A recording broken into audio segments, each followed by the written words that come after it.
Welcome to another Caravan video. This is 2002 Sterling Eccles Sapphire, and this video is a follow-up from the last one with the electrical faults.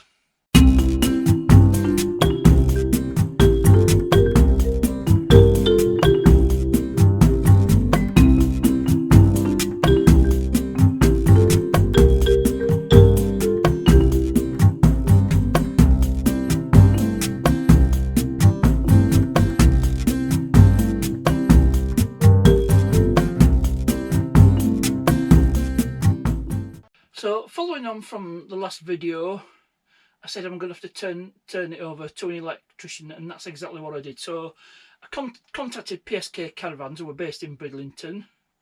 The gentleman, Simon Kendall, big shout out to him, he found the problem. And it was to do the charger for the leisure battery not being connected correctly. So I'll quickly show you what we found and what we've done to resolve it. So this was the wiring that the electrician took out, and you can see how bad it is. You can see it's burnt, and it might have even melted some of the insulation. It was bad. So it was basically the charger that had been wired up wrong somewhere. So I definitely did right to turn it over to a professional when I did. So I'll take you to wardrobe and I'll show you what else has been done. Well, I hope you can see this, but this was the cause of all the problems. And you can see the label on disconnected due to unsafe wiring, which I presume is this wiring, and there's some wiring in there. And this, presumably, mains powered, because one of these breakers is supposed to be for the charger. So that's been disconnected, and the electrician says he didn't know where that goes, so I don't think it's even connected to anything. So everything's been made safe, and as you can see, we've got power on, no more tripping out, and all is well with the electrics. And the end result is the only thing that's not working is the leisure battery. I can't charge it, so it's not going to be a problem tonight. I'm taking the Caravan home tomorrow.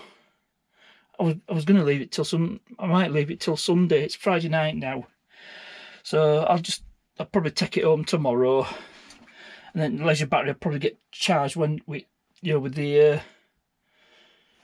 hooked up to the car. So that's basically it. So we're pretty much up and running, apart from not being able to charge a leisure battery. So, and now, because I bought the Caravan less than 12 months ago, the electrician suggested I go back to the place I bought it from. Now, I'm not going to name them at this stage, and I want to speak to them and find out what they're going to do about this, because this is clearly not fit for purpose. And as the electrician said, it's worst one he's ever seen.